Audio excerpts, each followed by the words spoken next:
Singularity. My name is Nicola, and you're watching Singularity FM, the place where we interview the future. If you guys enjoyed this podcast, you can help me make it better in a couple of ways. Number one is you can simply go to iTunes and write a brief review. That would really help me out. Number two is you can go to interviewthefuture.com and simply make a donation. Given that 95% of my income has been from keynote speaking, and the last keynote I did in Panama was on February the 4th, and I don't see any other ones coming on the horizon, it would also really make a difference. At any rate, welcome to Singularity FM, everyone. And we are in for a treat today because today our guest on this podcast is Glen Hiemstra. Glen is perhaps the most experienced futurist that I know of currently at the moment, with probably approaching 40 years of experience in the field. He's also the author of multiple books on futurism, and you can find more both about Glen and his work on futurist.com. A very easy domain to remember, and that would also kind of date Glen that he was really one of the pioneers and one of the first people in the business because he managed to get futurist.com. Anyway, that's a long way of saying, Glen Hiemstra, welcome to Singularity FM. Thank you, Nicola. It's nice to be here. I'm really looking forward to this conversation. Fantastic, Glen. I've been doing a deep dive into everything about Glen Hiemstra for the last 5 days, I think, and I am also very stoked and super looking forward to our conversation. But let's presume that I've never learned anything about you ever before, and I haven't seen or read any of your work. And I were to meet you in the good old days somewhere at a conference or at a futurist event, and I were to ask you, who is Glen Hiemstra? How would you introduce yourself in a sentence or two? That's challenging, actually. I would say that have been for many years a professional futurist, founder of futurist.com, and I really focus on, and have for all these years, focus on working with enterprises of various types to help them define especially a preferred future for themselves and to understand more clearly how they might be able to move toward it. So that's been my life's work since and a very early career as a college professor. So founder of futurist.com is the key phrase for understanding me. Very cool. And if I were to make this even more challenging and ask you to kind of explain who you are in a sentence or less without having the opportunity to use the word futurist, how would you do that? Who is Glen Hiemstra in a few words? Glen Hiemstra is a person interested in how whole systems work, trying to grasp the past, present, and future, and kind of a whole picture of how things fit together. And I kind of have this constant desire to understand why things happen, how things happen from a holistic perspective. And that's been true since I was a young kid. Very interesting. And we're going to go all into that, but perhaps you already mentioned several interesting terms such as futurist and preferred future. So let's break it and take it sort of a step by step here. And let's start first with, what is a futurist?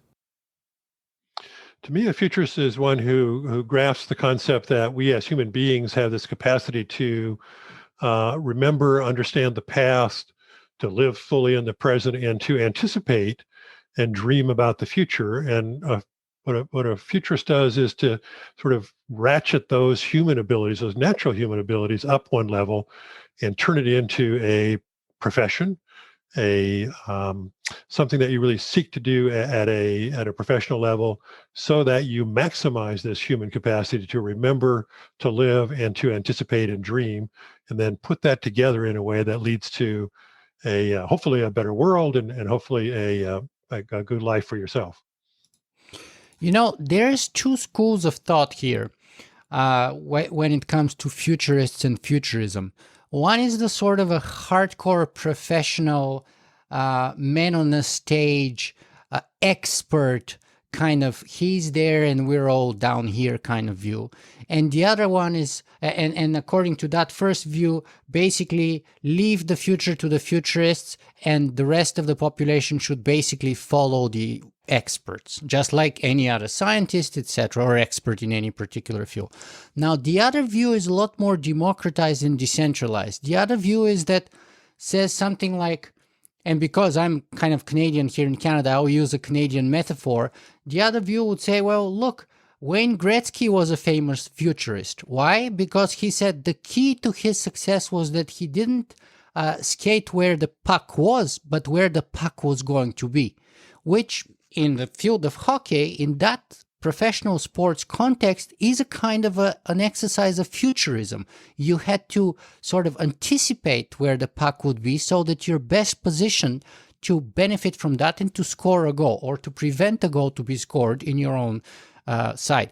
So which school of thought do you embrace and why?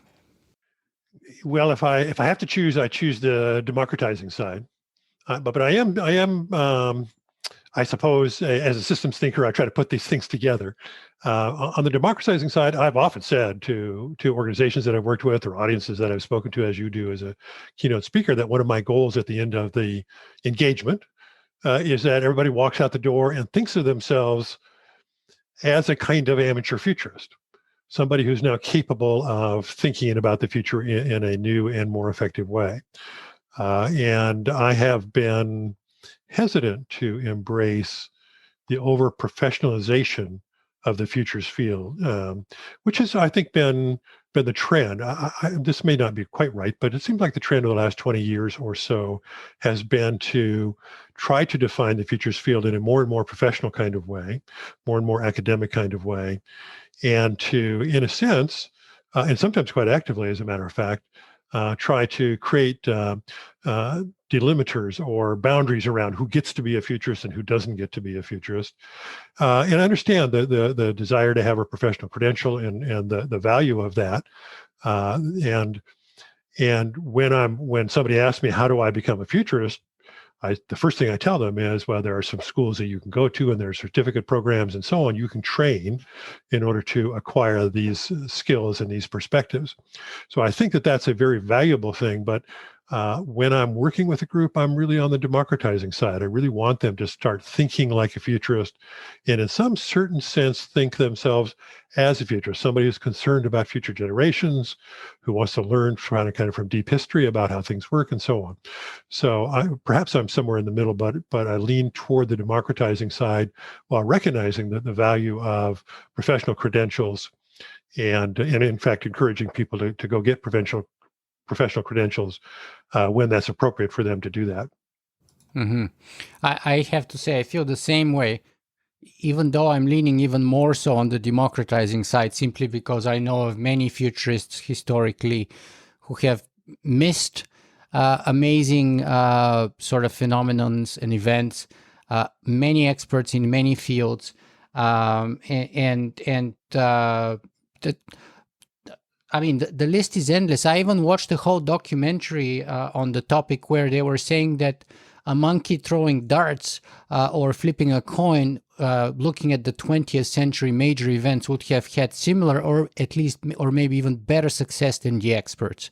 And I mean, you're a former political science student, and, you know, like me, even more so than me, because you're of a previous generation, one great example of failure of futurism was, for example, the collapse of the Soviet Union. You know, no one of the experts who had decades and decades of experience and expertise of the Soviet Union, and they all kind of missed it. It all happened very fast and as a shock, and especially perhaps the relatively peaceful nature of the collapse of that sort of gargantuan empire, one of the greatest military powers. So yeah, do you want to add anything to that? Yeah, well, number one, I've got a piece of the Berlin Wall sitting right up there on the windowsill. Wow. Yeah, which I didn't collect myself. Somebody who was in Berlin brought it back to me because they knew that I was interested in it. Wow. Yeah, and that was an amazing event. Now, in retrospect, of course, it's quite possible to see all the steps that were leading up to it, which Sure. is actually one of the things that good futurists should do, is try to really understand these historical sequences and how they led to misperceptions of the future and the mistakes that we make in anticipating the future. But that was an amazing historical event. I remember talking with my mother, and she immigrated from Holland to the United States in 1937, and was born in 1920, lived to be 90. So she saw a lot that happened in the 20th century and into here in the early 21st century. And I remember when she said, I can believe almost everything that happened in the 20 in my lifetime, airplanes and computers and all of these kinds of things. But she said the thing that really surprised me was when the Berlin Wall came down. She said, I never thought that I would ever see something like that. And so these, it's a more sociological, political, therefore, an event that has many more variables impacting it that make it much harder to anticipate. But still, I think, it doesn't take much unpacking of what was going on in the Gorbachev era and even in the era before that to see that this was coming, that this was very, very likely to happen. But you're right. But experts.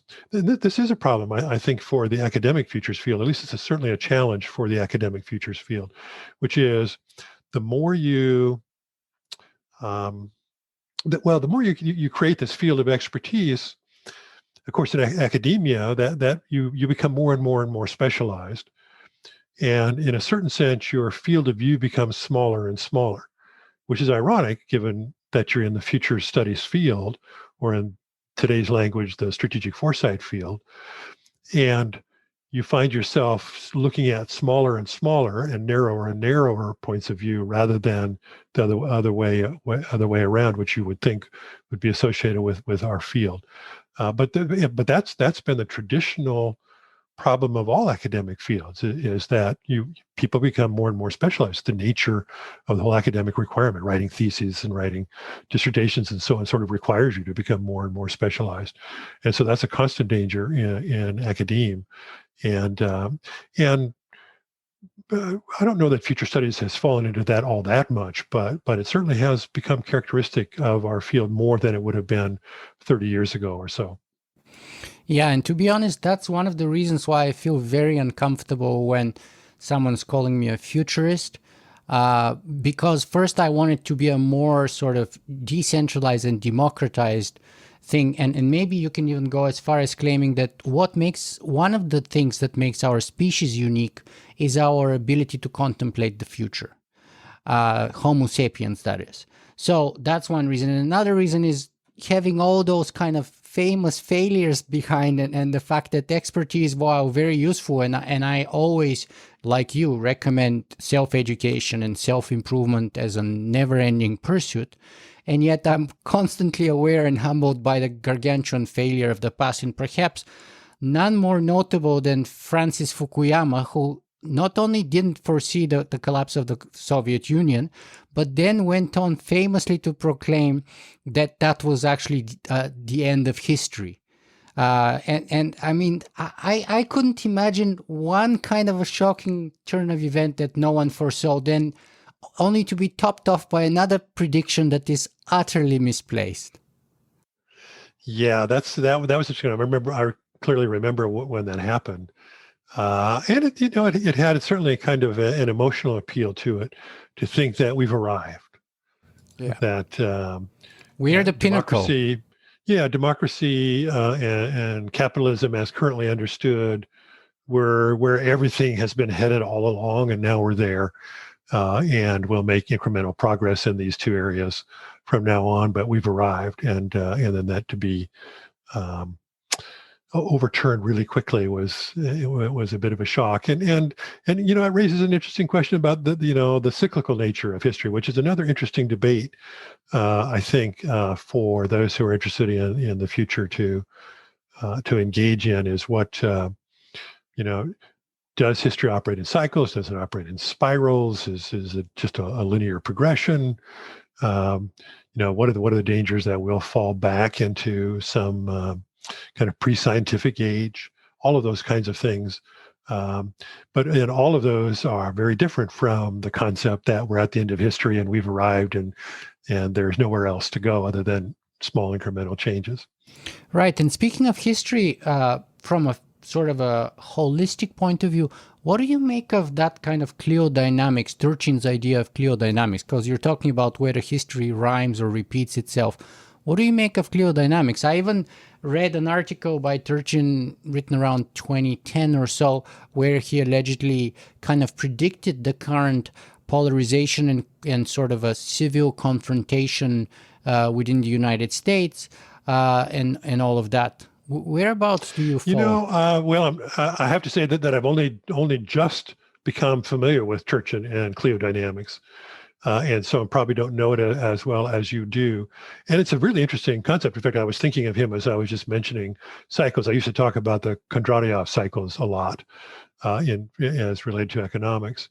And the Turchin idea that there are these very long wave cycles, highly predictable ebbs and flows in the nature of a society based on basically the size of the elite class and whether there's enough opportunity for them. What I don't like about it is the division of classes and the dependence of history on just that strikes me as a little bit limited.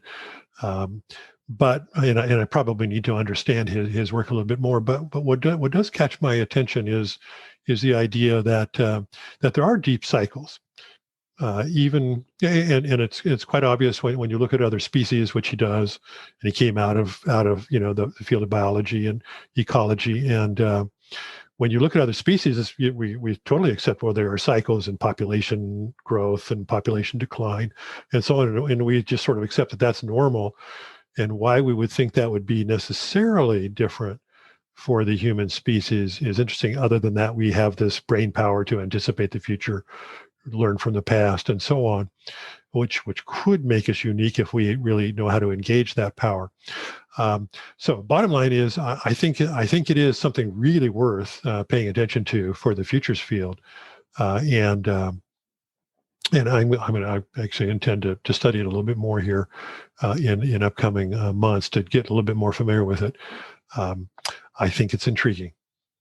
Yeah, I invited him. Oh, I have to share. I'm personally extremely skeptical, especially after reading his original 2010 piece, where it was sufficiently vague and ambiguous that you certainly, in my opinion, couldn't call it a prediction. You can say that he kind of got the shape of events right for a number of reasons. Whether that was a coincidence or not is a whole other debate. I've had cases on my podcast where in 2013 I was having a conversation with Chris Habels Gray, and then we the two of us supposedly predicted the not only the global pandemic, but I even blurted, I just even read that the coronavirus is extremely dangerous. Right. So was that a prediction in 2013 in my podcast? And of course, the name of my podcast is Interview the Future. So I can go and start making claims. Yes, I foresaw it. But the reality is absolutely not. We kind of mentioned it in a conversation as one potential future scenario. And to be honest, I had forgotten about it until I rewatched it 7 years later. And I was even surprised of my own self. So was that a prediction? I don't consider that a prediction at all. That was just a lucky guess. Yeah, well, that prediction, which was a good one, or Turchin's work, what one could argue that what it neglects is the ability of human beings to make choices once they understand the situation that they're in more clearly. He has a certain inevitability to the patterns that he suggests, which he believes have been repeated many times in history, and therefore, in a certain sense, we don't have a choice. But my bias has always been that the future is, in fact, this is a phrase I've often used, that the future is a choiceful event, that it isn't something that just happens, and that the further out you look, the wider the array of choices that you can see. and that's the advantage, by the way, of doing long-term future views rather than short-term future views. Because if you're looking 20 years from now or 50 years from now or even further, 100 years, you can see all kinds of choices that human beings are going to make between now and then that are going to determine, what happens. And so to describe a pattern as though it's inevitable when it comes to human beings and human societies seems like a fool's errand. It's kind of like saying we're at the end of history. In a sense that everything is done and nobody has any choices anymore, and it's just all going to be played out in this quite logical way. When in fact, tomorrow somebody's going to decide something that's going to surprise everybody, or discover something that surprises everybody that we never anticipated, and the world changes. Well, in that case, the most famous example or counterexample of what you just say is, of course, Ray Kurzweil, who has a very specific timeline of how events would unfold. And he claims that if you look at computational power and even technological advancement overall, since, let's say, the US Census of the 1890s onwards until today, we have this sort of exponential graph that's not being influenced by anything, not wars, not World War I, not recession, not World War II, nothing really. And he's gone on the records to make these claims, very specific claims about certain kind of benchmarks, such as passing the Turing test, artificial general intelligence, etc. So how do we square these two, and whereabouts do you stand on Ray's claims? That's an intriguing one. I've shown his curves and his exponential curves in terms of growth of artificial intelligence, or we might even just say simply the number of transistors in a computer, and it does seem like those are very impervious to what's going on around them in human society. Those technological development curves, we can apply it now to solar energy, for example. Of course, there may be some upper bound at which you sort of reach a limit, but those curves do appear to be very steady. But they don't tell you that much about what human beings are going to do with these technologies or with these capabilities, or what these capabilities are going to do to humans. That's much more suppositional and much more subject to nefarious actors doing bad things with them, and good actors doing good things with them, and naive actors doing things that that maybe surprise everybody, and so on. So we don't, to say, for example, that computers are going to be more intelligent, that is, have the more transistors and connections than the human brain. I don't know what Kurzweil's most recent year for that was, but at one point it was 2028 or something like that, as I recall. That may be true, although I think it's actually slowing down a little bit. I think his curves have actually, if I remember correctly, the human brain claim was that by 2018, 2019, we would have the computational power of a human brain, which is 10 to the 16th, supposedly. Mm-hmm. And then by 2028, he says the passing of the Turing test. And he has actually a famous bet with, what's the guy's name? Rich Kapoor or something like that, on long bets, which is for, I think, $20,000 or something, about going to charity, about whether, and they're very specific about what that Turing test is supposed to be. However, let me just say that this is precisely why I love your work so much, because you nailed the heart of the matter, in my opinion, here. And I've famously had a big sort of heated debate here on this podcast with Glen Hiemstra, who was kind of making the argument, well, it doesn't matter whether you're in Nazi Germany or in communist Eastern Europe or in the West. A car is a car, and the laws of physics are the laws of physics, and optimal design is optimal design. And my response to that kind of stems from your point of view, is like, yes, the laws of physics and all those things may be such, but how we use them, why we use them, towards what purposes, and what we use them to do to humans with them varies. So that's where it makes a difference. And to me, it doesn't matter what kind of technology we have, but what we use it for and what we use it towards, which always makes the difference. And surely, if you're a gypsy, a Jew, a homosexual, a disabled person, it would matter whether you're living in Nazi Germany or in the West. Clearly, all those things matter for millions and millions of people. So I don't care about the technology. I care about the impact of the technology of the people. And you nailed that straight on. Mm-hmm. Yeah, and that's, I've worked with, there's an interesting story to tell about that. I think, my emphasis has been partly because of who I learned a way of thinking about the future from, and we can tell some stories about that if you want. But Sure. that the emphasis has always been that the ultimate question is what is a preferred future? What is our preferred future? What is your preferred future? And the bias that I have that if you change that image of the future, then you see other things to do today. So the future, and you're familiar with me saying this, the future creates the present. That if you change what you expect is going to happen in the future by coming up with a better forecast, or if you change what you think is possible in the future by brainstorming some ideas, or if you come to a conclusion that this is our vision, this is our dream, this is what we really want to accomplish, any one of those images or all of those images put together cause you, even unconsciously, to do different things in the present. So that the most powerful way to change what's happening today is to change people's image of the future. Yeah, I want you to extrapolate on that a little bit because I think it's a key point, and I think the vast majority of us get it upside down. We always say that the present is a product of the past, and that we are where we are because of the past. But you say the exact opposite thing. You say the present is a result of the future, and so if you want to change the present, you have to change the future, which is totally counterintuitive, and I love it. I even read a fantastic article that I'm going to link to on your blog on that topic, but unpack that a little bit for us. Yeah, and then please connect it to the three types of future that you're talking about: preferred, possible, and probable. Yeah, I'll do that. The concept does not deny that decisions were made in the past that gave us the world that we have today. We decided, for example, to organize our cities around automobiles.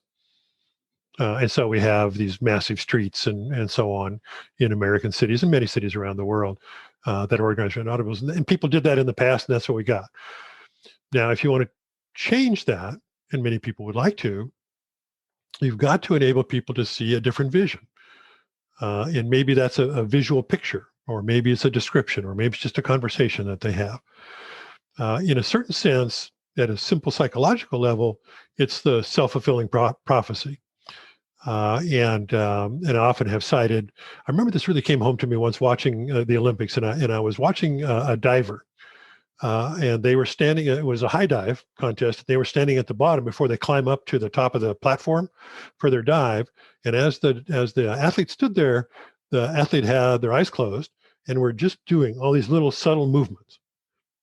And having been an athlete myself, and remembering how often we rehearse things in our minds, I thought it's a perfect image of mental rehearsal, creating an image of the future, the successful dive, so that it has even both a conscious and even an unconscious impact over what you're doing when he actually is on the top, this particular diver on the top of the platform, and then making the dive.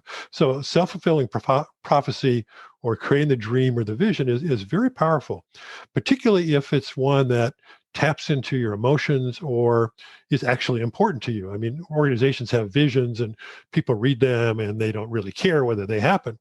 But if your organization or you have a vision that you care about and you look at it and you say, that would actually make a difference, that would be important if we accomplish that, then you have this emotional attachment to it and you look down and you say, gosh, I should do this instead of that if I'm actually going to accomplish that vision. And so changing the image of the future is, in my opinion, the most potent leverage point for change in an organization or in an enterprise, perhaps even in an individual's life. And of course, there are all these various tools and so on for doing it. Yeah, if you lose all hope, people commit suicide, right? You end up being depressed, and eventually you get to the point where you see no reason to continue, because the image of the future to you is much worse off than your present, or at least as better as the present, and you see no improvement. And that surely has a direct impact there. And the athletes, perfect example of visualization. Well, you remind me of the stories told by, I believe his name is Viktor Frankl, a survivor of the Holocaust and the camps. Um, and he was a pianist, a musician. And if I have the story exactly right, and when he was in the camp, he said the thing that kept him alive in comparison to many other people is that he constantly imagined himself playing a concert in a magnificent concert hall. He created this image of the future that kept pulling him forward and pulling him forward. And he said, "Well, so many of my compatriots just lost all hope. They could not see themselves in any kind of hopeful or positive or even living way in the future. And when they lost that hope, their ability to survive declined." And that was his story. And based on that, I remember reading a study of success in school, um, and what factors were correlated to that. Is it your family income? Is it whether you had good childhood education?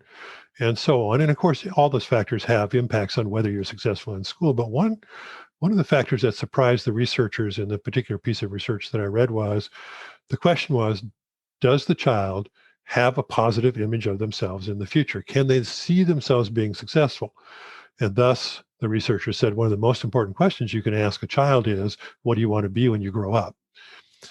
And if their answer is, I'll probably be dead, I'll be shot on the street, versus I want to be a firefighter, or I want to be president of the United States, or I want to be a concert pianist, those people have a much greater success record in school because they have something that kind of pulls them forward. Well, that's all simple psychological stuff at the individual level. What I've tried to do, and those who in the futures field who have that really were teachers of me, who worked with large organizations, large systems, state systems, and so on, to try to take that basic psychological concept and raise it to the complex level of societies or organizations, and say, if you can create a positive image of yourself in the future, of your organization in the future, in a way that you embrace, then you'll be more likely to move toward it. So that's that's been the philosophy that has underlaid most of my work. Yeah, I'm a big fan. I'm a big fan of Viktor Frankl's Man's Search for Meaning. As far as I know, the story is he was a psychiatrist who lost his family, and the story behind him staying alive was actually him being able to observe humankind in a sort of a psychological experiment that was never been able to be observed before. And his manuscript of the book was destroyed, and so his meaning to survive was so that he can rewrite that book with the updates from his psychological observations. And of course, that was the foundation of what's later known as logotherapy, which has a lot of Stoic philosophy imports in it. Also, a lot of sort of the narrative and the storytelling, in a way, somewhat Joseph Campbellian, if you will, in some ways, about the importance we attach to stories, that we attach to real events.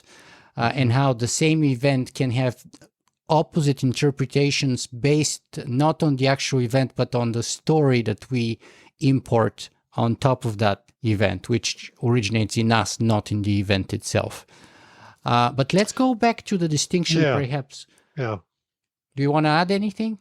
Well, no. Then perhaps then I heard the story about Frankel, as he was using an example of what that kind of image would be, because if you're probably more than familiar with his actual work, but the principle still holds. Absolutely. And there were many musicians around him, and I would not be surprised if he was a musician in his spare time too, just like Einstein was. So I simply don't know that part of his biography. But let's talk about the distinction between the preferred, the possible, and the probable future.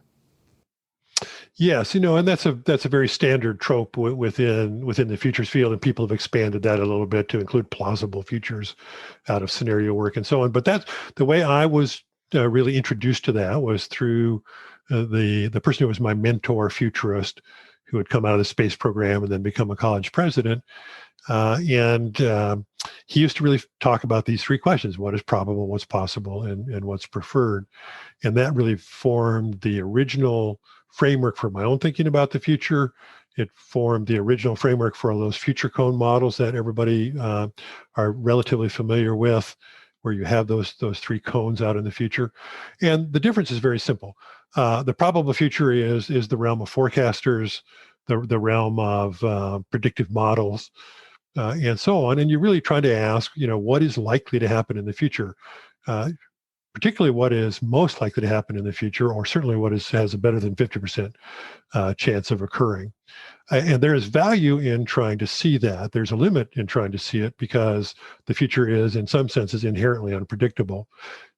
Despite what we've said about these the models earlier in our conversation, but because there are always surprises.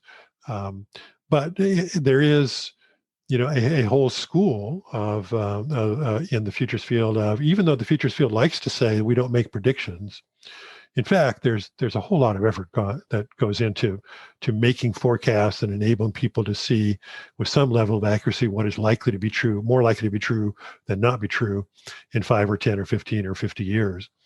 So that's the probable future. And I think it's worth exploring. I'll tell an Alvin Toffler story about that in a moment. The second is the possible future. And I think there are two aspects of that. Number one is, what are the things that might happen in the future, or they might not, but if they do, they'll make a really big difference. For example, I remember working once with young school children, and we were brainstorming things that might be possible in the future. And one of the junior high age kids said, humans will be able to breathe underwater. And I thought, well, of course, that's we consider that to be impossible, and it probably is impossible. But who knows? Who knows? Maybe there'll be some evolutionary change or some genetic engineering change that would make that possible. And if human beings could suddenly live and breathe underwater, well, it changes the game. So that's a thing that's unlikely to happen. But if it did, it would make a very big difference. That's one aspect of the possible future, the kind of the impossible things that might become possible.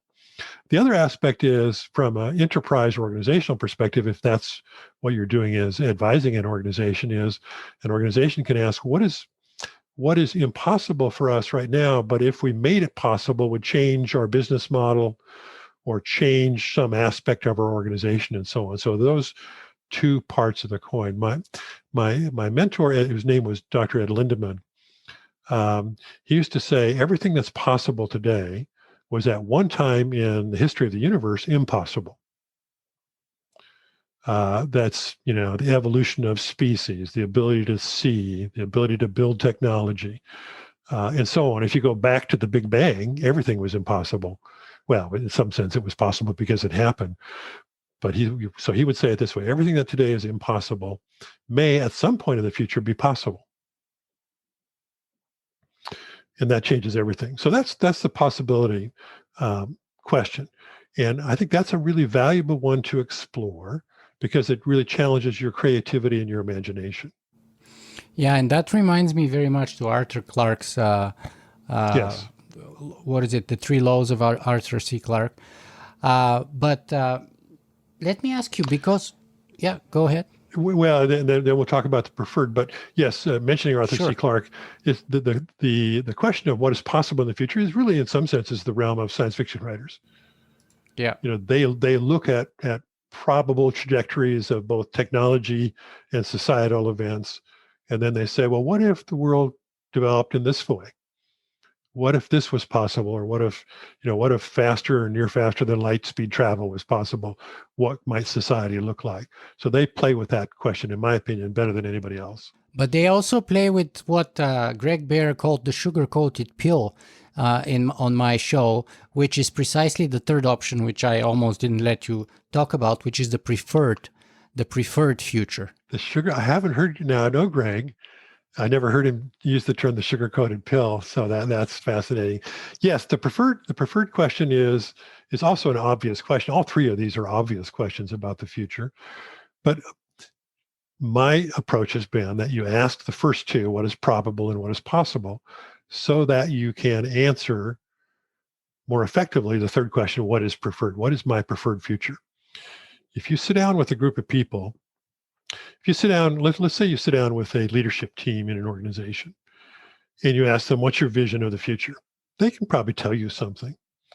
But if you say, before you answer that question, let's spend 24 hours, let's spend 3 8-hour days exploring what is probable in the future and what is possible, what might be possible in the future. And now let's answer the question again, what is our preferred vision? They will find some differences. They will see some things that are different because their minds have been stretched. Ultimately, we're all trying to always answer what is my preferred future? What do I want my life to be like tomorrow, next week, next year, and so on, even if we're not very consciously doing that. I think it's the most powerful question.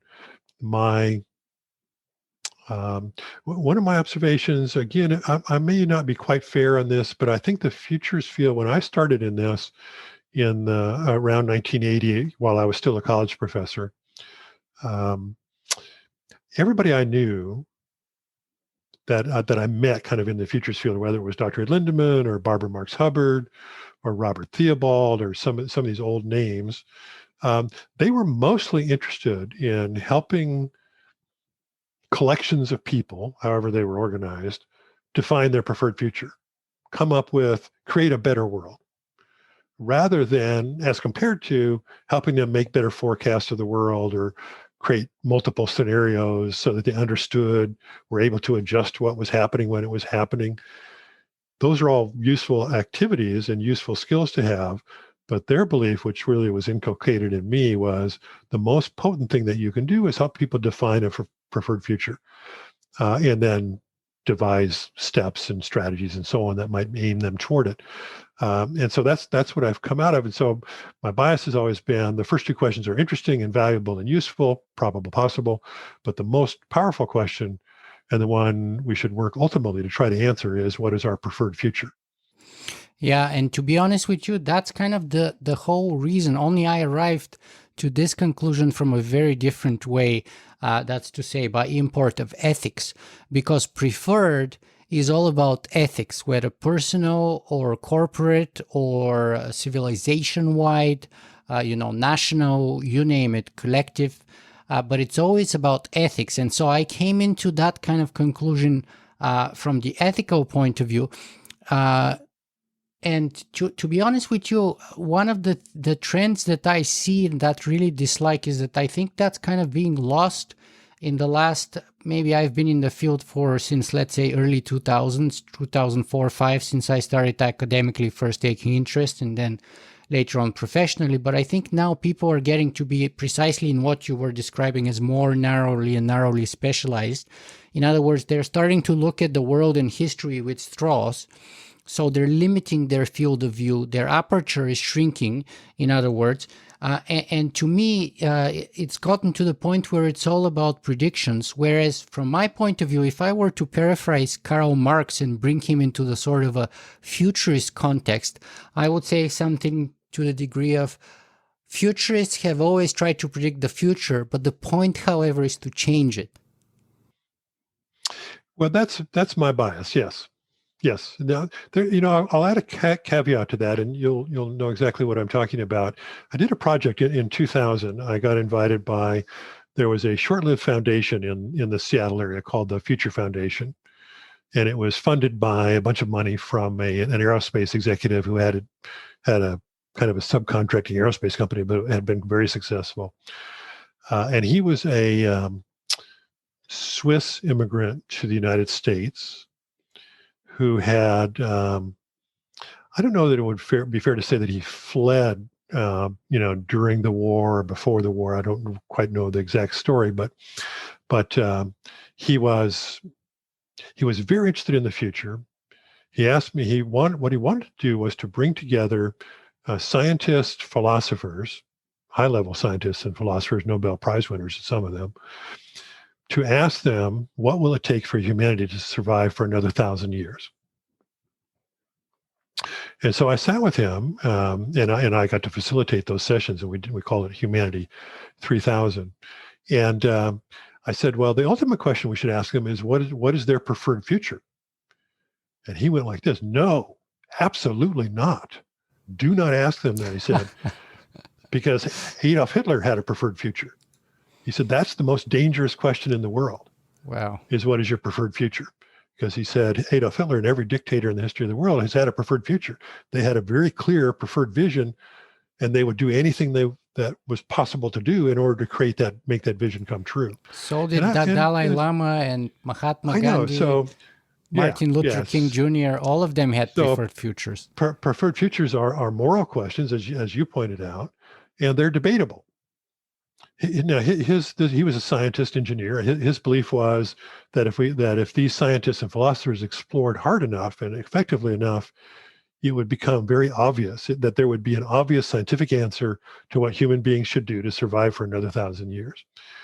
Now, the conclusion that group came to, and we did several multi-day retreats with groups of them, was that it came down to choices that we were going to make, and it came down to whether we would choose to deal with the climate crisis and whether or not we could overcome religious and other sources of conflict that lead to destructive behavior and so on. So and ultimately their scientific conclusion was that it all came down to whether or not human beings could make good moral choices.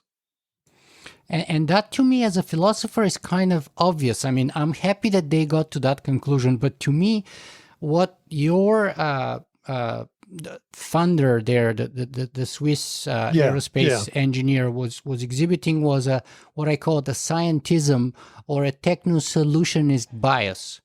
Yes. Which presumes that science can only take us forward and to a better situation and better outcome.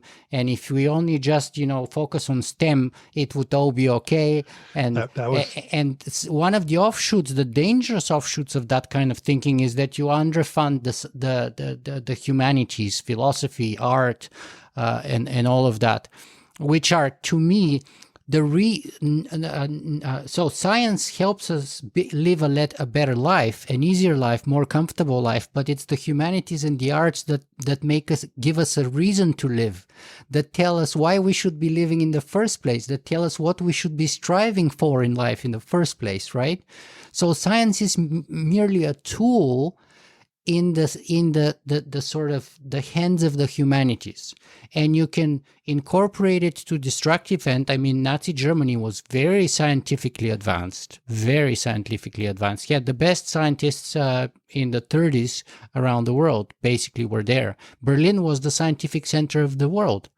Mm-hmm. And Albert Einstein himself was very disappointed from his colleagues turning overnight German nationalists and switching their work from science into like weapons of mass destruction, mustard gas and whatnot, Mm-hmm. So to me that's obvious, but I'm happy that they got to that conclusion. Yeah, it was really, really interesting that's where they ended up. There wasn't a simple scientific solution to surviving for another 1,000 years. It was all a matter of again the future being choiceful. Something that we have to envision and choose over and over and over again. And that makes me be optimistic that if we engage people like that, I mean, most of my audience is IT professionals and engineers, software engineers especially, and stuff like that. So, of course, they're people just like you and me, with their flaws, just like we have our flaws, and with their advantages over us. Like, I'm not obviously as scientifically literate as them, never will be, because I'm not expert in that field. But we can all make progress. I can be better educated scientifically, and they can be better educated in terms of ethics. And then I think both the tool and the means in the end can come out to a better outcome, which has been sort of like the crux of my work for the last 11 years, trying to push this message against that tide of sort of narrowization and focus, tight focus of the futurist community. Yeah, you're making me think of, we mentioned 1980 or so is when I really started this. I was just finishing a first stint as a college professor in the field of communication, and had come to the University of Washington here in Seattle, where I am now, and been here ever since, and to work on a PhD in the field of communication. But my futurist mentor, the old space guy, said, well, when you get to the University of Washington, go meet a guy named Ed Wenck. And Ed Wenck was the first science advisor to the Congress. But he worked but now he was a teacher in the School of Engineering at the University of Washington, where he was one of 3 professors in a very incredible program that they had at that time. It was called the Social Management of Technology.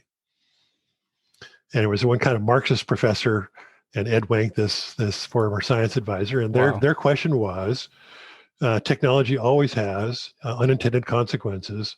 How can we socially anticipate and socially manage those consequences in a more effective way and ahead of time and to the best of our ability and so on. So that actually became sort of my minor. I still studied communications. I studied how computer networks would change human communication. But as part of that, I took courses in the social management of technology, and it was very powerful. It's exactly what we're talking about trying to get the mix of, let's call it, humanities and science engineering right, so that people approach the world with sort of a dual skill set instead of one or the other.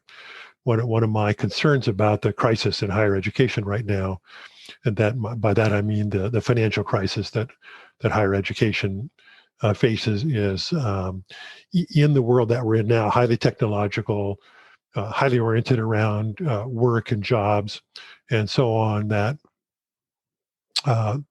we will lose as we will lose humanities, philosophy, and so on. This has been a constant concern for those who are interested in higher education for a long time, is that when the funding crisis hits, we ask, well, which of our courses help people get jobs? Let's keep those. And which ones don't help people get jobs? Well, that's philosophy and humanities, so forget that. And I'm afraid we might unbalance that in some ways that we shouldn't. It would be much better if we actually let sort of just-in-time education and so on deal with a lot of the technological education, in my opinion, and poured a little bit more effort into humanities, philosophy, and so on, given the sort of technological versus humanity, technology mixed with humanity, who's in charge, what's going to happen, all of those kinds of questions that are going to be so important in a Kurzweilian world in the next 20 years. Right, we're going to come back to that. But before that, perhaps I want to share a little story with you, because it's like right on this topic. When I was undergraduate at the University of Toronto, there was this debate, if I remember, between the Department of Philosophy and the Department of, or one of the, maybe it was the Rotman School of Business even. And the question was, who makes more money, philosophers or business graduates? And it's a statistical, empirical question, 100%. Sure. You know, you look at the graduates for the last several decades, you aggregate the numbers, and you see the result. And guess what? Philosophers, after graduation, start at much lower pay job. They earn 30, in some cases 50% less right out of school as compared to people right out of business school. However, look at them over the entirety of their career, and especially towards the end of their career, they're making often twice more in the long run than business school graduates. And the best part was that the top level executives, so if you wanna be a mid-level executive, the conclusion was, and make, let's say, $150,000 a year, you should go do an MBA or something like that. If you want to be a high-end executive, like a CEO or high-end VP, make a lot more money than that and have a lot more impact, you should study philosophy. Yeah, well, there's really no surprise in that, is there? I mean, it makes perfect sense. And in fact, if you listen to high-level executives at tech companies and so on, and you ask them, who are the best people that you want to hire, they will all, historically, they'll say, well, I'd rather hire a liberal arts graduate and train them how to code than hire a coder who doesn't know anything about anything else in the world. Now, they don't necessarily always follow that advice that they claim that they believe, but that's not surprising. But I do think that the first, in higher education, the first impulse when there's a financial crisis is to look for departments that are not necessarily seen as job training. That's just that's the way it works. Yeah, and the caveat of my story is that I'm not sure if if that argument holds in general or just in particular with the University of Toronto graduates specifically. That's where I can't claim it to be a general sort of fact. But what you said there also reminds me to many of the technological predicaments that we're facing today, which I would claim stem directly from nerdy coders who ended up at very high places without the faintest clue about ethics and sort of humanities and history. And a good example of that is Mark Zuckerberg, in my opinion. I, for example, was utterly shocked when I watched him in a conversation with Yuval Noah Harari. I was utterly shocked about how narrow-minded, defensive, poorly educated about historical context, trends, and things like that Mark actually is.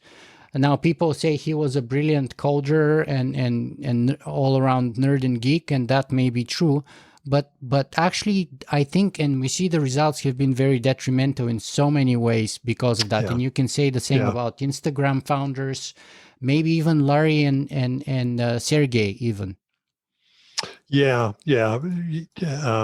I don't know about them as much, but I think you're right. And I've been around some, not a lot, but some very successful technology company leaders, and it's probably true in other fields as well, but it certainly is true there that it's very easy for people who achieve that pinnacle of success, particularly if it comes fairly fast and fairly young, to convince themselves that they must be really smart about everything.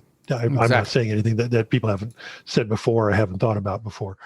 And so I've seen many of them significantly, in my opinion, of course, who am I to say, overestimate their knowledge of or their deep understanding of fields that they really know very little about, simply because they are very smart people, but their focus has been relatively narrow. Yeah, and after interviewing 260 people on the record for my podcast and having probably double or triple off the record conversations with those people and people like that, my impression is that genius and stupidity are roommates under the same roof. And that's part of the human condition. But many of those people, because of the accolades and the enormous authority and prestige that carry with them, simply take it for granted that, I know about string field theory and therefore I can talk about sociology or politics or ethics or you name it. Yeah. And not only that I could take over that field and run it if I wanted to. It's one thing to talk about it. Right. We all talk about things to the best of our understanding. Right. But to believe that the skill set that they have qualifies them to go run this or do that, it comes out most often in saying that the government or schools should be run like a business, in my opinion. Right. When they're vastly different kinds of enterprises. Right. So. Anyway, let me switch the conversation here because we digressed a little bit and ask you this. You've had a very long overview of the field of futurism. So let me see how I can put this in the best way possible. First, what are the big problems or issues that humanity as a civilization from the big macro picture is facing today? And secondly, how does that compare to the same big issues and problems that you saw 40 years ago in the 1980s? In other words, have those changed? Have they evolved in any way? What's different? What's similar? I would say the number one issue that we face right now is the issue of collective decision making. And that's a little bit different than it was in the 1980s in that we knew that we had conflict in the world between different systems of government and so on, but there was even then there was more of an impetus toward, for example, global cooperation or approaching global problems and doing the best we can as a global community. Right now, here in the year 2020, we have divided up. More so, and I think there's a real impetus in the world back toward nationalism, back toward being suspicious of people who are not from your area, et cetera, et cetera. So I think that's the number one problem. How can we make collective decisions on a global scale and avoid falling into nationalistic and xenophobic traps? And there's it's been revealed here in the United States and I think in several other countries around the world in the last 10 years or so, but particularly the last half dozen years and in the Trump years here, that there's a surprisingly large percentage of people who would be quite comfortable living in a nationalistic, even fascist, and quite xenophobic kind of governance system. And that's not going to work for the other big problems that we have.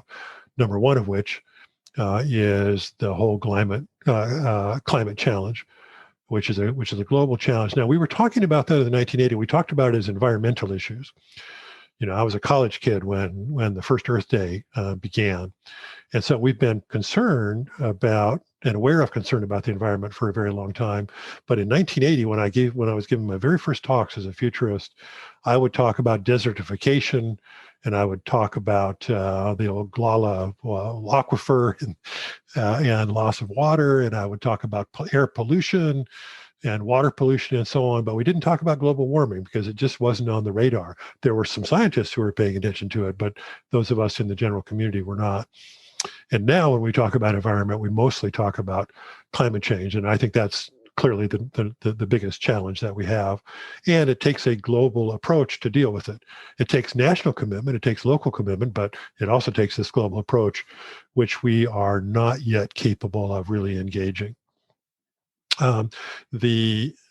After global warming, after sort of getting global governance or in cooperation to an effective level, and then after climate change, I would say that the next issue is it's sort of economic, but it is the divide between the wealth and poverty, the income divide, the wealth divide, and so on. Now, there are two sides of that coin. Number one, we have been lifting more and more people in the world out of poverty, and an increasing percentage of the world population is defined as having a middle income or a middle class kind of lifestyle. That's quite a low number in terms of the amount of dollars that you have in many parts of the world. But we have been doing a somewhat effective job of that. But at the same time, we've been drifting toward, drift is not the right word, maybe it's racing toward a smaller and smaller percentage of the global population owning and controlling a higher and higher percentage of global wealth. And in that sense, my science fiction writer friend David Brin captures it best when he says that human societies through almost all of human history, that as we understand it, were organized in a pyramid, where a very few people at the top. We've called them royals, we called them kings, we called them queens, we call them autocrats, we call them all these different terms. They owned all the wealth. Yeah, they owned all the wealth, and they controlled the work of everybody else. Everybody, in a sense, worked for them, and you paid them taxes and so on. And he said, the American Revolution and the French Revolution and the democracy revolution of the last couple of hundred years was an effort to overturn that pyramid. Doesn't limit people necessarily from being wealthy, but it wasn't to have this pyramid with a few wealthy people controlling everything. And the last, since 1970, 1980 especially, the world has been moving in that direction again. And Brin will argue, I think he does, that this is actually a very deliberate effort. It's not like an accidental thing that's happening. It's that people believe this is the way we should organize society. I should be in charge. I should own all the wealth. I'm the smartest person, etc. And that dealing with that is part and parcel of those first two things I mentioned, particularly the first one, global government. So those are the three biggest issues I think that we face. Now you can get into management of technology and what do we do with AI, and you can talk about gender equity, which is a significant issue, both in terms of pay and in terms of position in organizations. Those are all issues that were there at least the fledgling versions of them in the 1980s. But those first three that I mentioned, I think, are the big ones that to me are the answer to whether we get through. I'm going to talk about space here. I've always been really interested in the Fermi paradox and why we aren't visited by other civilizations all the time. Though I did in my life once see a UFO, so that's a whole nother story. But wow, you're blowing my mind here right now. Yeah. So why aren't we seeing all these people? And one of the theories is that the reason we don't see a lot of civilizations in this massive universe in which we live that have figured out how to overcome the physics of these great distances is that every civilization goes through a great filter.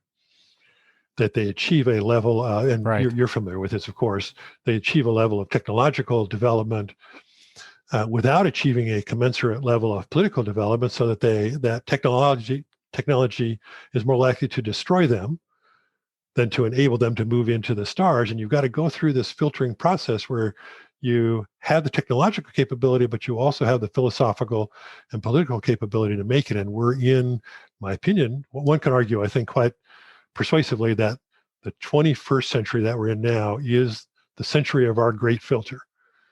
We're either going to solve the climate issue or deal with it effectively by the end of the century, or we're never going to expand into the universe.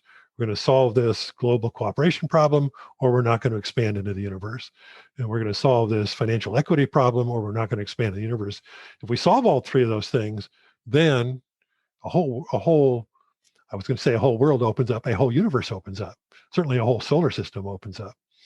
So we're in that the crux of that, and that's more clear now than it was, of course, in 1980.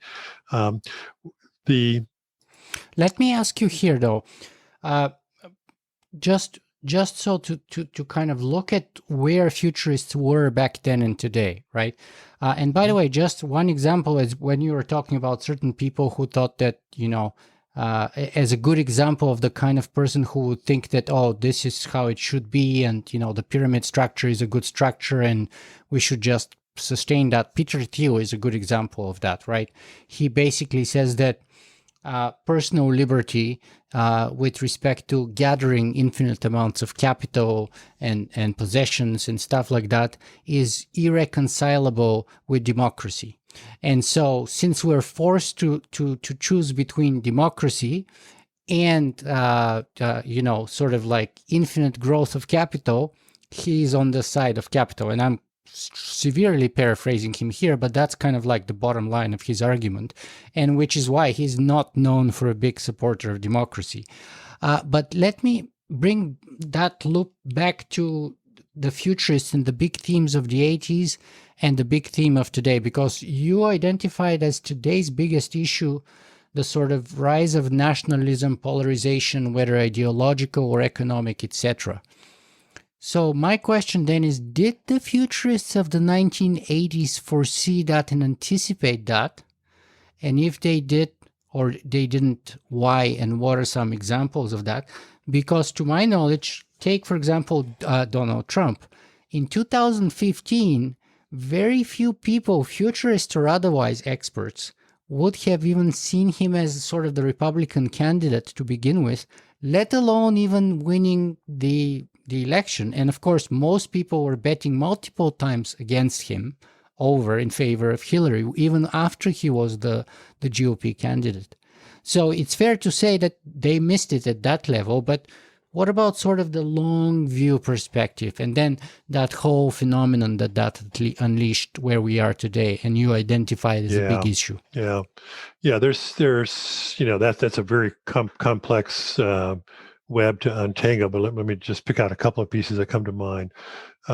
One is I think that futurists got it wrong at that time to some degree, because the drift in the world, we'd come out, you go back to 1940s, UN, an effort at global cooperation. Nobody ever really thought the UN was that effective, but even in the 1980s, people were still pretty committed to it. There was some ferment on the American right about why we should be out of it and so on. the level of religious conflict, particularly conflict between Islam and the rest of the world, was not as significantly was not as significant on the world stage as it became just a decade and a half later. And in fact, wasn't that long before that there was a whole ecumenical movement in the world, which was kind of the strongest movement in global religion at the time, which was that we should all kind of come together and see things in a cooperative kind of way, and that all drifted away. But I think that I don't know if this is really fair to say, but that most futurists at that time kind of believed that we would continue, as Fukuyama eventually said, toward this more utopian end of history kind of idea. Now, there were undoubtedly some who were warning about potential problems around nationalism. There were some, certainly, there was great concern around environmental issues in the futurist community in the 1980s. I think that's one positive example of something we got right, more or less. Yeah, that's something that we really did get right. But I don't think that people anticipated that we would kind of revert to a more nationalistic, a more nationalistic world. In fact, I remembering now in the 80s and 90s, there was lots of conversation about the end of the nation state.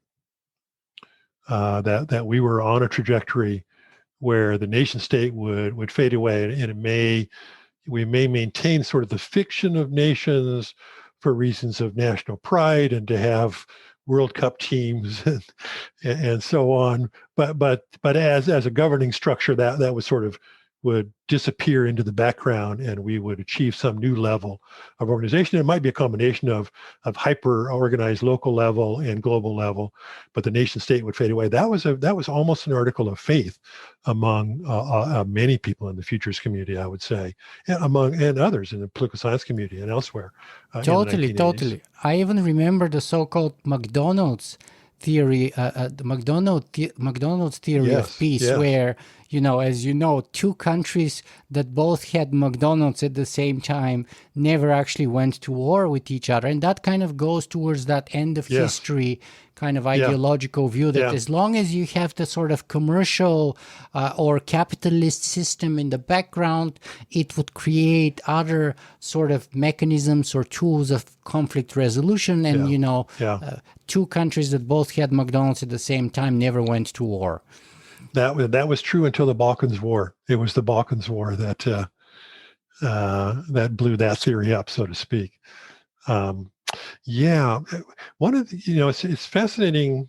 Some historians, in a few decades from now, maybe longer than that, will look back probably at the 1990s. At the approach to the millennium. The Soviet Union had fallen. The Berlin Wall had come down. There really was a peace dividend. The American economy was growing. There were democratic movements in former Eastern Europe. The American budget was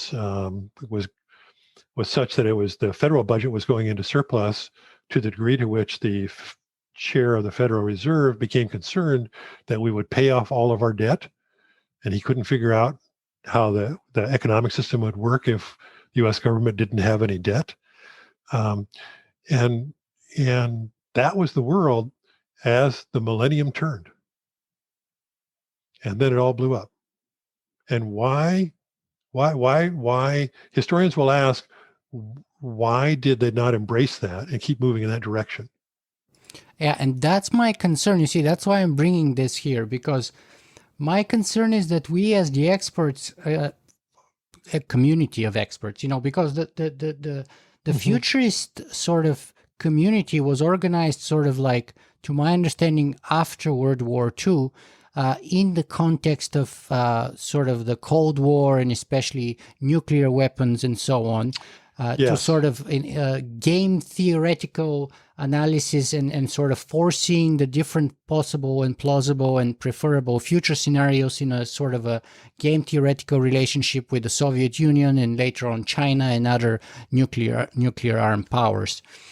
Now, our community missed the collapse of the Soviet Union, let alone a peaceful collapse of the Soviet Union, even more so, right? So then we kind of missed this kind of nationalism and polarization that you're talking about now, which is kind of a return to the 1920s and 1930s in a way, right? Yes. Sort of pre-Weimar or Weimar Germany, even, if you will. And we see that all over the world, in Brazil, in the Philippines, Poland, Hungary, all over Europe, in the East, in the West.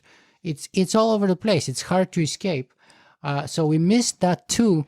So when we say, and I agree with you, by the way, that probably the 21st century may be that great filter, whether humanity survives or doesn't survive. Yet at the same time, I'm very conscious that many people as smart or smarter than us, surely smarter than me and wiser than me, have made that sort of prediction since the beginning of the world, since the Romans and the Greeks. Every generation thought that, the world is going to the dogs, basically. Yep. So I'm very conscious of that. And especially given our history of missing the major events in the past, I'm kind of trying to second guess my own self. Let me say two things about that. In 1982, I went to one of my very first World Futurist Society conferences, and that was at the time the organization for global futurists, amateur and professional. And interestingly enough, that it was organized very much like it attempted to emulate the UN. And the gatherings of the World Futurist Society were actually called General Assemblies. So it was sort of modeled on that UN model. But that's sort of an aside. I went to a session in which Alvin Toffler was the keynote speaker, and he said, "So the field of future studies has been around. This was 1982, and I think it really became a field in the late 1960s. I mean, there were Juvenal's, forget his name, the French futurist, and there was the Dutch futurist, Fred Pollack, and some others writing stuff before that. But as a sort of recognized field, it sort of began in the late 1960s. So he said, we've been around for whatever that was, 15 years, 20 years. And he said, and the question is, why have we had no impact?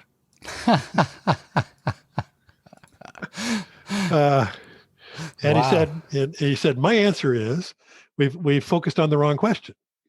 He said, we have focused on what is probably going to happen in the future, and trying to help people make better forecasts. When he said we should be asking, what are the things that might not happen in the future, but if they do, they're going to change everything. And that's what we should be trying to discover and identify. And that's interesting. Your description of missing, for example, the fall of the Soviet Union. If we had asked that, people had been asking, well, what is something that might happen? The Berlin Wall might come down. Then what? Then we might have been more effective in that way. It's also true that you mentioned in the 1980s, everybody was worried about nuclear proliferation and nuclear winter and nuclear war and so on. And we hadn't really started the drawdown of nuclear weapons, and we didn't really have as effective a treaties as we've had in recent years around nuclear weapons. So that was when people talked about global threats in the 1980s. Nuclear war was still considered very high, if not the highest thing on the list, and that's certainly different now. Is it? Is it really different now? It's not high on people's list of concerns. But should it not be? But in a renationalizing world, where there actually is a proliferation of nuclear weapons to more nations, secretly or not so secretly, maybe we should return to that. I hadn't really thought about that. But yeah, maybe we should, the futures community should put that back on the list of the 5 top global threats, that we might otherwise leave it off of. To me, it's definitely like probably number 3 on the list or somewhere there. Because first, we have a growing list of countries such as North Korea and Iran joining the previously 7. And then, so it's now more like 9, really. And then On top of that, we have this kind of extreme polarization rhetoric of nationalism. We have a number of small-scale wars, most recently between Armenia and Azerbaijan in the Nagorno-Karabakh area, currently as we now speak, which was kind of funded and organized by Turkey, which is a NATO member. Actually, some of the targeting systems on the drones that Turkey gave the Azerbaijanis were designed, the software was designed in Canada. Which was a shock to many Canadians once we found out. But here you go. And of course, that's because Turkey is a NATO ally. And so combine that with the fact that you have Putin in Russia, and you have China more and more reasserting itself. You have kind of a president of the United States which is very impulsive and doesn't really have a policy directive, but rather kind of improvises impromptu what to do and how to do it. Yeah, we're in it. Yeah, and in terms of that, we might be in a very dangerous 2-month period. Vis-a-vis Iran in particular, now, because there is a scenario in which you can say one way to maintain power would be to start a significant conflict and then say declare a national emergency. Exactly. Say, that's what Margaret Thatcher did. Next year, I need to stay. Yeah, I need to stay in power at least for another year. Margaret Thatcher used that too, by the way, when she was very low in the polls. She basically used the crisis of the Maldives and kind of declared all national mobilization and kind of a war and sort of shifted attention and then won the consequent election because of her successful conducting of that war against Argentina in this case. But many people, and Putin was very strengthened with the annexation of the Crimea, right? So we see that over and over and over again. I think you're right. I think it should be put back on the list and put high on the list. And we'll see. Now there are these reports that Putin might retire in January for health reasons. Right, Parkinson's supposedly. We'll see. Yeah, Parkinson's, and we'll see whether that's really true. One doesn't know.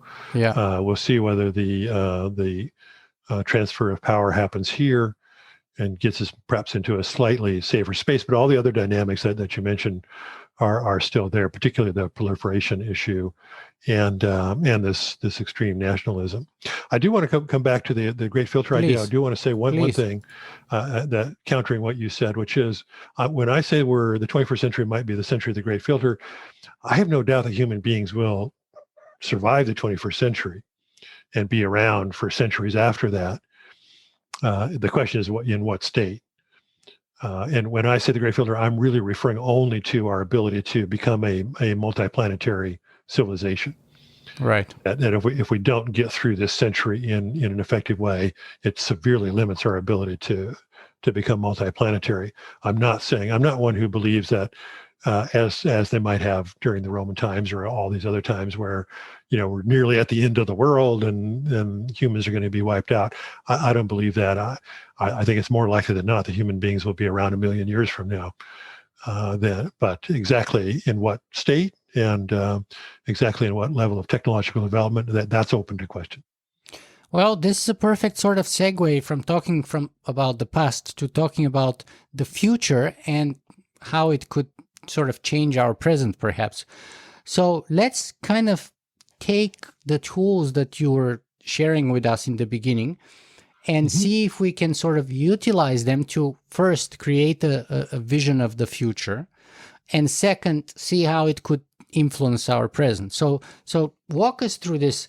What, in your view, now I'm just going to sort of ask you to sort of lecture us or show us how it's done. So what is the probable and possible future from where we are today?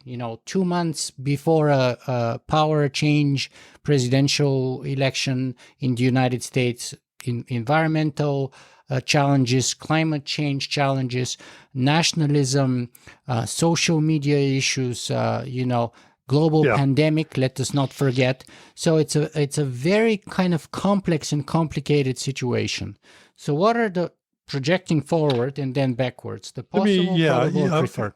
let me pick 3 or 4 of those areas, domains, let's call Sure. them, and apply those questions to them. Sure. Probable future is that we have a satisfactory transfer of power in the United States.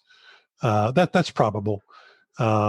Still, it's possible that we don't, but it's probable that we do, and that puts us on a better trajectory vis-a-vis the pandemic, because it enables the United States to re-enter cooperation with the rest of the world in confronting the pandemic, as well as coming up with a more effective pandemic response in the United States, which is vital for the rest of the world. And that's the best thing that can come out of this transfer of power, is sort of putting us back in cooperating with the World Health Organization and developing a global strategy to take care of this particular pandemic and be better prepared for future potential pandemics. So that's probable. It's probable that we will not effectively deal with climate change in a way that keeps temperatures to non-emergency levels. So we won't keep it to 1.5 degrees. We won't keep it to 2 degrees. Perhaps we can keep it not, below too much above that. But given the trajectories that we're on in terms of emissions, given the trajectories that we're on in terms of global commitments and cooperation, even with the U.S. coming back into the Paris Accords, which is not necessarily it's more of a list of targets for people to try to reach. It's aspirational. It's aspirational. It's likely that climate change is going to become a severe problem in this century. And I don't know that it's fatal. I don't think it's fatal. And I think that over the next, it's probable that over the next 20 years, the world will perhaps even over the next 10 years, the world will step up and take much more aggressive actions to deal with it. But we're late. We're already very late on that. And it's probable that the income gap, the wealth gap, will continue to get worse, and that nationalism will continue to get worse in the near-term future. And by that I mean in the decade of the 2020s. But it's possible. Now let's go to the possible question on those. It's possible that this particular government transition wakes people up enough.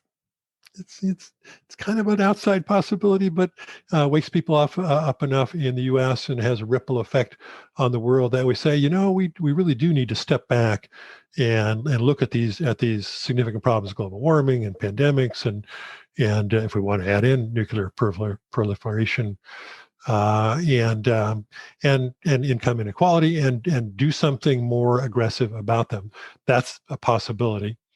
And there are many, many pathways that would take you to effective actions on that. So what would be good in the next few years would be to have some descriptions made. I'd like to see post-apocalyptic films are always popular, and I don't know that you can make a popular television series or a popular film out of something that's post-utopian. Mm-hmm. But it would be interesting to try to say what would the world look like if we tackled these kinds of issues in an effective and in particular a global systemic way.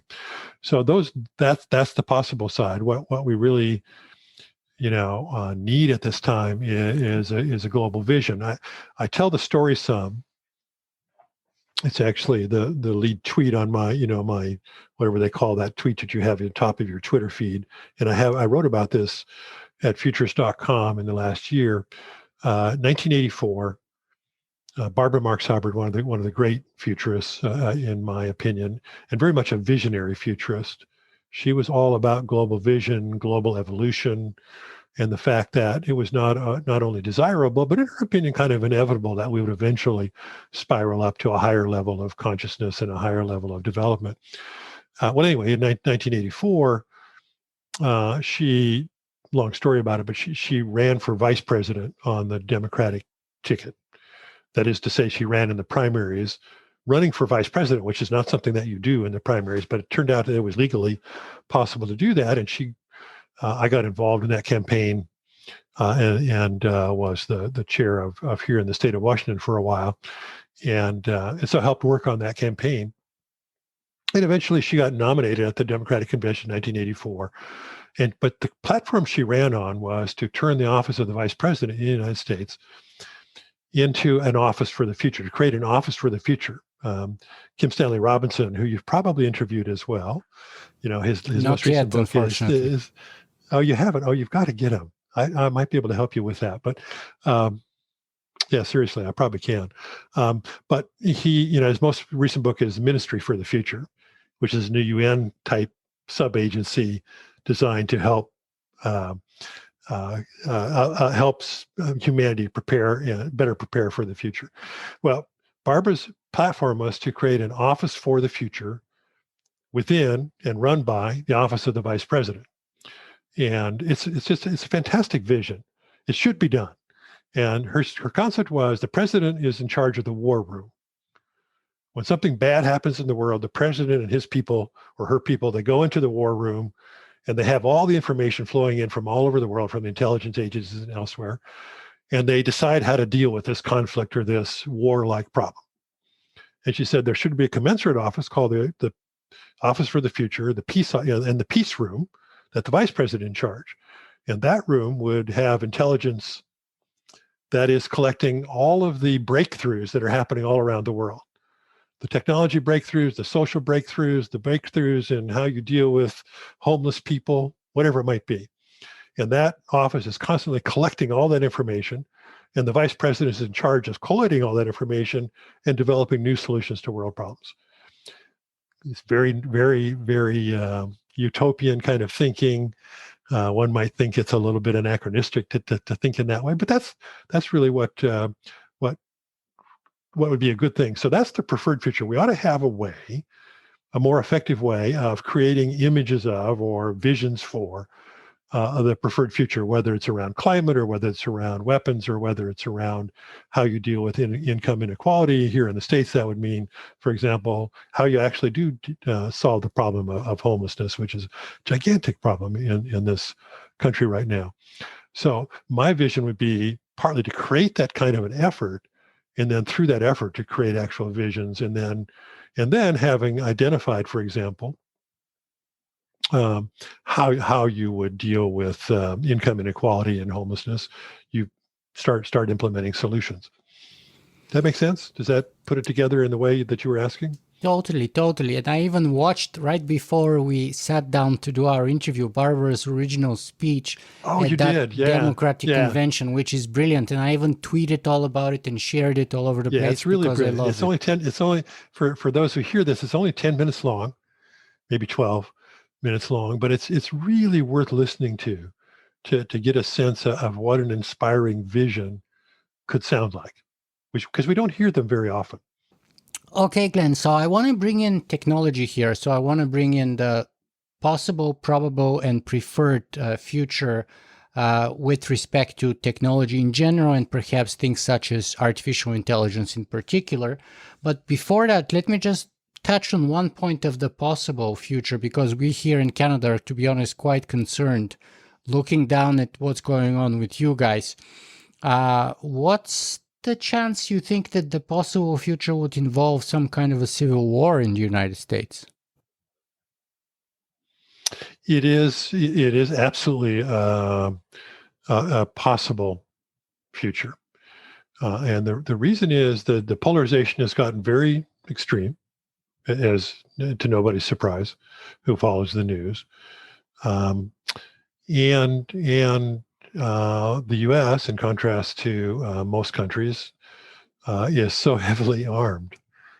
The citizenry have, there's just so many arms that it would be really possible for a demonstration to turn into a battle, to spill over into a neighboring city, to spill over into a neighboring state, and so on. I still, you still want to think that's a fairly far-fetched scenario. I hope so. But I don't discount it. One can see in the level of vitriol that exists now how it happens. You get a sense for how even people in the same families can have such a high level of conflicting opinion about how the world is and how the world should be. And as we all know, anybody who's been paying attention, this is all extremely exacerbated by social media and what social media became. Like most people, I was quite the fan of social media. Believed that it had been a very positive force at the beginning of the Arab Spring and so on. But it wasn't the failure of that, and the ability to then to remanipulate social media to bring those movements to an end, and now the extremity to which social media bubbles us off, enables us to bubble ourselves off, and to create these incredible echo chambers. I don't know. I don't know. I don't know how to unwind that. I really don't. It's. We're not going to get to that level of vision, let's say, of a global cooperation around climate change or whatever it might be, if we don't get a handle on that. And I don't have any idea how that's going to happen. I think compassion, the only thing I can think of personally is the Dalai Lama way. Compassion and compassion to a different point of view, and recognizing their humanity. And that brings me to that sort of point where we are experiencing exactly what you're talking about within the same family. First, and so let me share with you a few stories here on this. So first, my wife's family on her mother's side is all from Rochester, New York. And the vast majority of her relatives voted for Donald Trump once and voted for him second time, including her mom. Needless to say, that didn't help very much during the Canadian Thanksgiving, which we have about a month before you. So we have that in the family, straight in the family. Secondly, then you have people like, for example, I had another friend who's been on the podcast, and she was telling me she had the same sort of polarization in her own family, and she was telling her parents, "You guys are Jews. Which part of the sort of the wrong race do you not get? Do you not get you're the next ones?" And yet she couldn't even convince them of that, and then finally I got an email just like 3 days ago or something by someone who says they've been listening to my podcast for a long time, but they would not continue to do so because of my very strong liberal bias, and because of the fact that there's been this phenomenon where that person was worried about their job because of their political support for Donald Trump, and how the McCarthyism period now was being reversed, and this time the Democrats were going to be the oppressors, and people like him were scared for losing their job, and that's why he was forced to use a fake email address and all of that, and how I was part of the oppressors because of my liberal bias. I like what you say.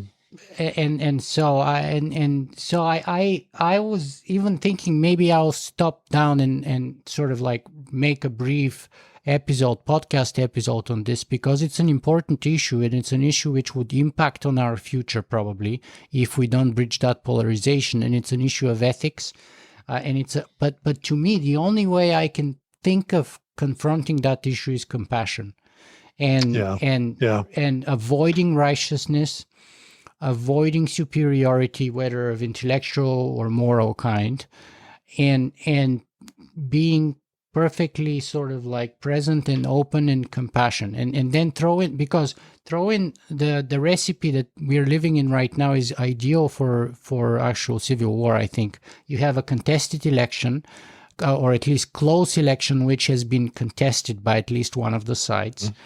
You have a very large number of people, 70 million Americans voted for Donald Trump. They, like him, or many of them, may not recognize the outcome of the election. And you have a global pandemic, you have unemployment, you have all kinds of issues that can exacerbate that.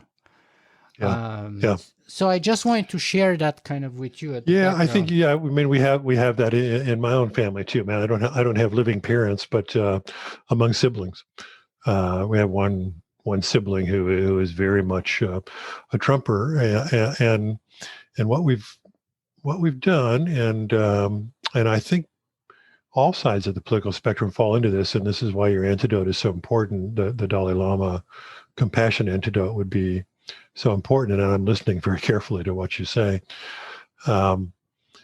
because we are in this era in which, and Joe Biden said this in his acceptance or his victory speech, such as it's been.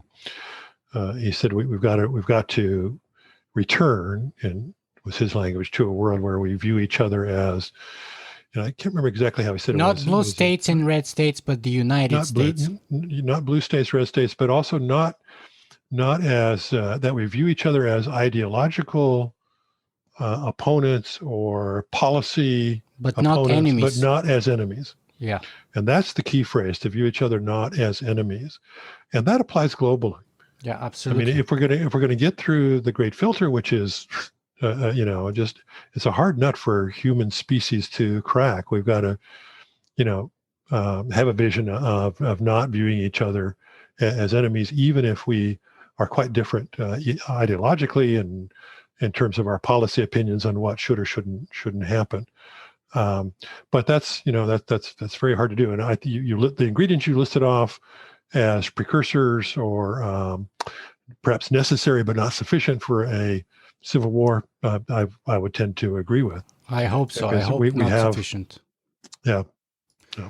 Yeah, and speaking of enemies, by the way, a funny story from my undergraduate degree, totally irrelevant. Well, but at least funny, I think, and interesting because it kind of illuminates people's psychology. I was first year undergraduate student in political science, and my interest was always in just war theory and stuff like that. And I was attending this conference where there was a retired general from the U.S. Marine Corps, I think, if I remember, talking about the Cold War. And he was talking about the first days when he was, I think, maybe a lieutenant or something like this. And he referred in a particular meeting in a presence where there were very many 4-star generals from the Navy with him. And he referred to the Soviet Union as the enemy. And one of the 4-star generals corrected him by saying, the Soviet Union is the opponent, my friend. The enemy is the U.S. Air Force.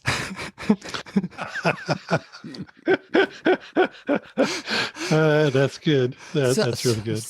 So that goes on to show you sort of human nature and how, the Russians, they're all over there, they're the opponent, but actually the daily fights that we fight with, usually for money and influence and power and prestige, are right here on our shores. And it's, is the Navy going to get this and we're going to build the next generation of aircraft carrier, or is the U.S. Air Force is going to get these missiles or these new stealth bombers or what have you?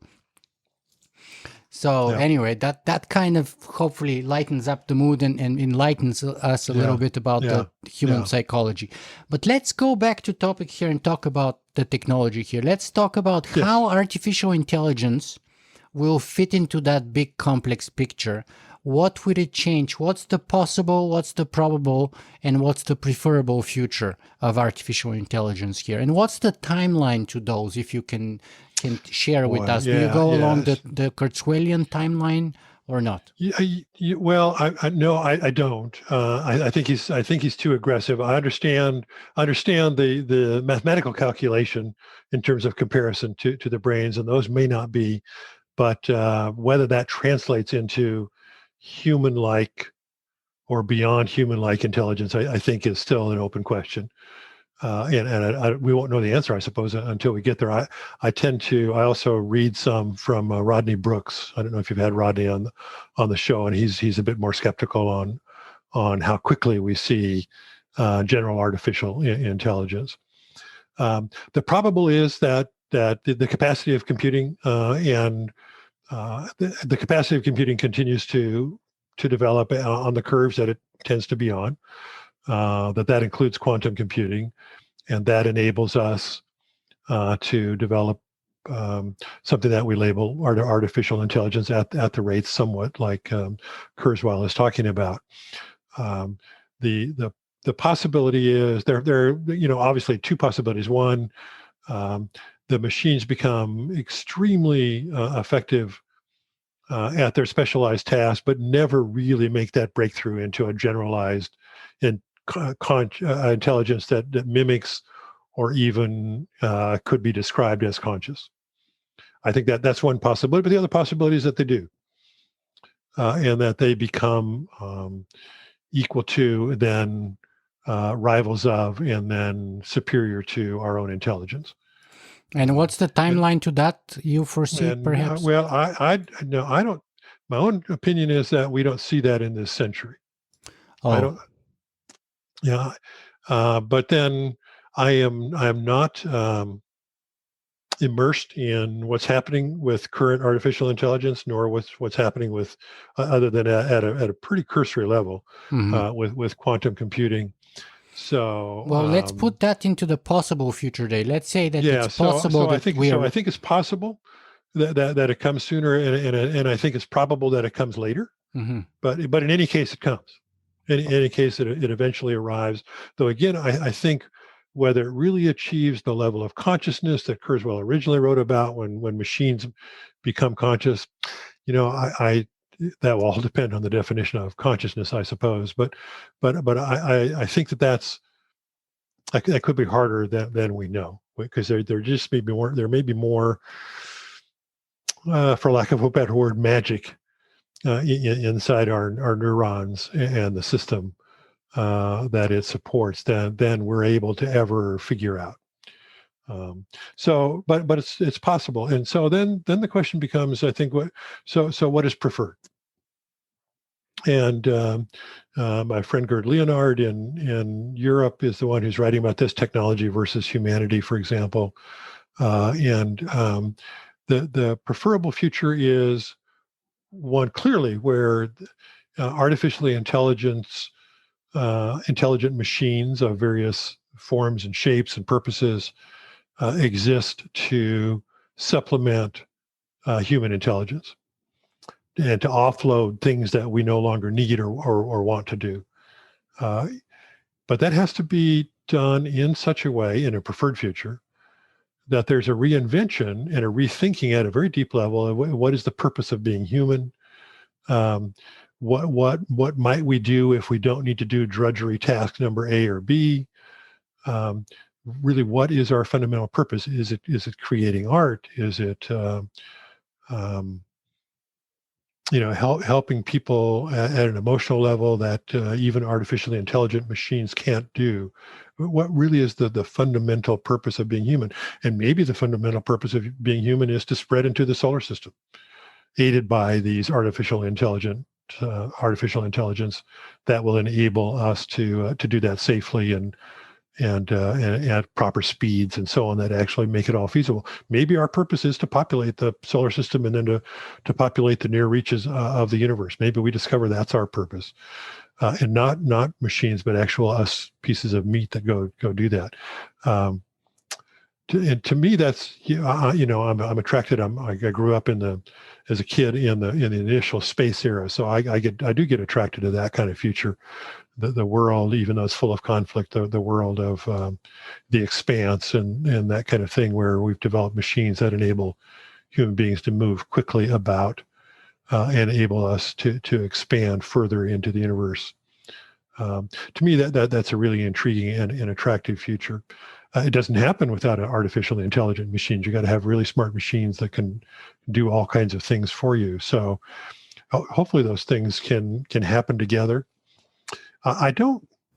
Where does technological unemployment fit within this picture? Because technological unemployment is in a way within the relationship between humans and machines. Yeah, I think of it in two ways. Number one, I think there's probably countless untold things that human beings could be doing that we are unable to do because we're too busy making livings.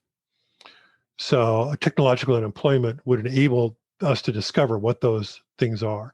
And maybe it's just going on more wilderness hikes. I don't know what it is. I like to go on wilderness hikes, and maybe I love it. Yeah. Yeah. Me So, and my wife, maybe, we meet the sunrise every morning at 5 o'clock. We wake oh up my no matter gosh. the weather, no matter -40, hail, Wow. Good rainstorm, for you. snow. Every morning we're out and we're meeting the sunrise. Wow. Wow. That's fantastic. Congratulations on that. My in our family, my wife is up meeting the sunrise in the living room where we have an eastern view of the sunrise, such as it is in Seattle, occasionally glorious and often gloomy. Uh, yeah, where I tend to be more of a, night person and a little less of a morning person, but that's an admirable thing that you're doing. Um, uh, back to technology. My I would love to have artificially intelligent robots of science fiction realm, assuming that they're controllable. I don't. I tend not to. I don't get caught up in, as some of the leading technologists do, worrying that there'll be a robot rebellion and a replacement of us. I think that they could be. I assume. I guess my positive side assumes that they could be designed in such a way, and will be designed in such a way that they never achieve the Schwarzenegger level of what was his films. Terminator, Yeah, to the Terminator films, Rise of the where Machines. the rise of the machines, where they terminate us. I just have to assume that there's a way to unplug or develop them in such a way that that doesn't happen. So you Um, don't agree with I, Elon that they're an existential threat? I tend not to. No, I one discounts. This is not always the most popular view, but my opinion is one discounts an Elon Musk opinion at your peril,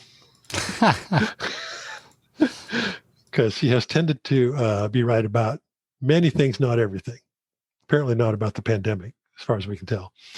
Um, Not on, but about on, but self-driving on, cars either, by the way. but not about self-driving cars. But I still see them in. If you go back to we've only really been at this for 8 or 10 years. That's not a very long time to be working on self-driving cars. It's an incredibly complex problem. Driving down freeways, easy. Driving complex road systems in Canada or the US that weren't built for autonomous cars, very, very hard problem. And we may never quite get there, but given that we're so early in that process, and the capacity of the machines both to see and to think is still relatively rudimentary compared, a la Ray Kurzweil, to where it will be in 2028 or 2030. I still think we might get there. The idea of artificial intelligence or other technology leading to technological unemployment. One of my mentors was Robert Theobald. And nobody even knows his name anymore, but he was an early 1970s futurist. Wrote many, many things, but there's a wonderful little audio recording of him, which you can find on the internet, of him explaining why we needed to have a guaranteed annual income in about 1971. Wow. Because he said there's a technological revolution underway, and there's going to come a day when the machines will do most of the work, and human beings need to survive, and so we need to invent and begin to implement a guaranteed annual income for everybody. And I was there.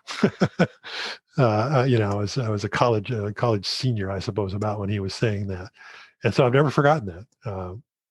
And he stuck. I was around him a lot. Did some major projects with him in the 70s and 80s, and that was one of his ultimate themes. Is that's where we needed to head in order to provide a just and livable society.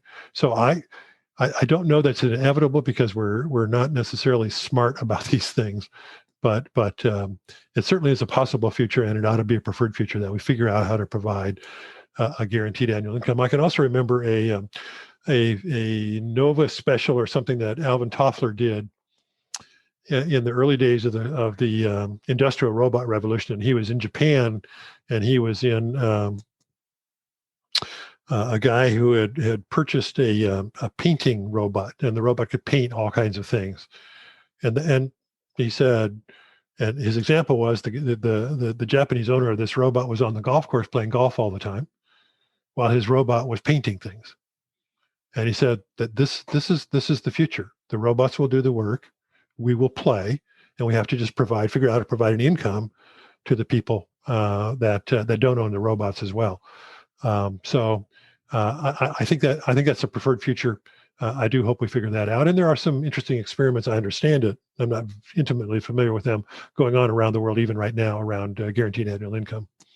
Well, the pandemic sort of released a number of those all over the world. So in Canada, we have this thing called CRB, which I'm not sure if it's not COVID rescue benefit or something, or COVID recovery benefit, yeah. Something like that, which is $2,000 per month.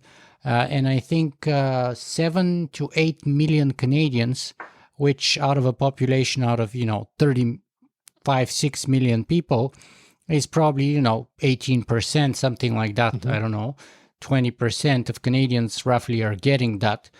They have been getting it since probably April, May, maybe May, I think, and they will be getting it until next summer. Yeah, so that's a brilliant, kind of like guaranteed minimum income right there. That's action, research, and action, basically. There were proposals for that in the States. This being the States, of course, we didn't do that, but we should have. We'd be. That's one of the reasons that COVID is out of control here, because people have to work. And it was a huge policy mistake. And so kudos to you in Canada for doing that. And it'll be interesting to look back sociologically as this experiment comes to an end and ask, so did it ruin everybody's lives?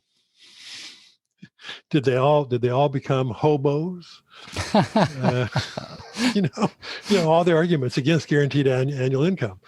We'll know more. We'll know more about that here in a year or two. Yeah, by next summer you would say, "Look at those Canadians. We don't want to end up like them, do we?" Yeah. But I doubt it. It's like the programs to provide housing for homeless people. They find that if you provide them with housing, rather than not providing it, everything gets better. So, okay. So let me ask you this then, and that's kind of the last sort of topic here with respect, and then we'll bring our conversation to the end. But what about the pandemic? Because we talked about sort of the sociological and political situation. We talked about the technological situation. We even mentioned the possibility of civil war. What about the pandemic? You're a futurist. That's a pressing crisis. What is the possible, probable, and preferred future with respect to that? Oh, that's pretty simple. But let's back up one step. How did we miss it? I was going to say that, but I thought I'd take it easy on you this time. Yeah, because I was asked many times, and I think you saw, and you found a video of me saying, it's one of the most common questions I was asked in the late 1990s through this century was, what are the possibilities that there will be a global pandemic, a virus, or something of some kind that would wipe out human civilization? And my answer always was, not possible. And the reason I would say that is that the scientific community and the communications among the scientific community in the age of the internet had reached a stage at which when a new pandemic level threat arose, it would be attacked so vigorously and in such a coordinated global way that it would be almost impossible, not ever impossible, but almost impossible to get out of control. And of course we had some examples of that. We had the SARS and we had what was the one that originated in Africa that just came back? Ebola. Ebola. We've had Ebola, and those were highly threatening diseases, but controlled pretty quickly and quite well because of this very high level of scientific cooperation and government cooperation around the world in tackling them. And so what I say about this current coronavirus pandemic is it was the most predicted event, perhaps in human history, because from Bill Gates to graduate students in future studies programs to I the watch World Health videos from the early Organization, 2000s. Experts in yeah, the field were predicting yeah, it. saying this is coming, Yeah. it's going to happen. We have to be ready for it. There were, as we all know, there were plans written. There's the famous book that the Obama administration handed over to the Trump administration, which was then thrown in the trash. This is what you do if there's a threat of a pandemic. And so it was the most predicted, but in some ways still the least prepared for. And the predictions got one thing wrong, and therefore we weren't prepared for it. And that is, nobody imagined that governments, and in particular the US government, would ignore it. And not only ignore it, try to cover it up. And so that's the problem with the pandemic. Now, in retrospect, we should have anticipated this, because after this pandemic started, I went back. I saw a reference to this from Elise Boulding, and so I went and got the book by Daniel Defoe. It's called Journal of My Plague Year, and you might be familiar with it. And he wrote it. He was a child during the plague year of 1664-65, I believe it was, in London. And he wrote this book then later as an adult, kind of remembering what it was as though he was an adult at the time. And what immediately hit me in reading the first 50 pages of that book were the first impulse of the government in London was to deny it and to cover it up, to say, no, the plague isn't back. It's not really happening. And so all the scenario planners should have built into the scenarios that the first impulse of even a government like the United States would be to deny, to cover it up, and to ignore it. But we didn't. So now here we are. So the probable future is, assuming the transition happens here, the U.S. rejoins the World Health Organization, assuming the science that we're hearing about is correct, that we'll have one or more successful vaccines, and they're already being pre-produced thanks to the Bill Gates Foundation and some others. That vaccination will begin next year, and that by 2 years from now, this will be a rearview mirror. Though it may still always be a threat, it might still always exist in some corners of the world and be a threat to you if you're not vaccinated and not otherwise immune. So that is the probable future, and that's really, really good news. The other part of the probable future, according to Larry Brilliant, the epidemiologist who led the final eradication of smallpox, is that given the size of the human population and are intermixing now with other species in their habitats at a much greater level than ever existed before in history, we are likely to see additional pandemics over the next 2 or 3 decades. They are at least attempted breakouts of pandemics. So that's probable as well. The possible future is it'll get out of control again. We'll forget the lesson as soon as we've learned it. That's a possible future. But the preferred future is that we remember the lesson that we learned on this time about what happens if you don't respond quickly and openly and transparently. This also is a bit of a criticism of China. We don't know precisely everything that happened in China because China is China. But it appears that their first impulse as well was to deny and cover up for at least a short period of time. And so we have to sort of build that into our scenarios, but have a preferred future in which governments don't do that. And we have a much more robust government and global World Health Organization, other global organization responses to any future pandemic threat that emerges. And so we don't go through this again. Sadly, one more thought is that another probable future is that will be true for a generation or maybe a generation and a half. And then everybody will forget. Particularly, if we're successful each time in tamping them down, then everybody will forget that it was really bad. And our great-grandchildren will face a pandemic and they'll say, wait a minute, where did this come from? How come we weren't prepared for this?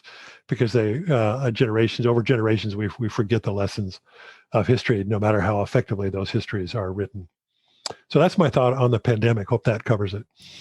Yeah, and speaking of how we missed it, it reminds me again to Arthur C. Clarke's three laws of prediction, where he says the first one is that when a distinguished but elderly scientist states that something is possible, he's almost certainly right, but when he states that something is impossible, he's also almost certainly wrong. And so that kind of reminded me when I was looking at that clip of you in 2015. That's really good. Yeah, I remember the Ed Lindemann, my original mentors, the way he actually said. I talked about this a little bit before, but I wasn't remembering his exact statement. He what he would say would be, everything that's possible today was at one time impossible. Yeah, and therefore that inevitably means that everything that's considered impossible today may at some time in the future be possible. Now, when he was saying that to him, that meant including traveling to another solar system. But it means, it can be applied to all kinds of domains. Right. And going to the pandemic and the possible and the probable, I was reading actually a couple of days ago about a mink outbreak of coronavirus in Denmark. And I saw that. If the reports were accurate, it was a mutation of the virus, which was not susceptible to at least most of the corona vaccines being developed right now. So if it were to jump back into humans, that could have some serious implications with respect to the vaccines we're working on right now. Yeah. So although some of the vaccines, as we know, are those RNA vaccines that are much more that you can decode a mutated version of the virus, decode it, and develop a new RNA vaccine fairly quickly, conceptually at least. Mm-hmm. And so we're in a scientific position where it might be possible to respond pretty quickly. But the problem is, and this is Larry Brilliant's point, who worked on the smallpox eradication. He said, scientifically conceptualizing and producing the vaccine is in some ways the simplest step.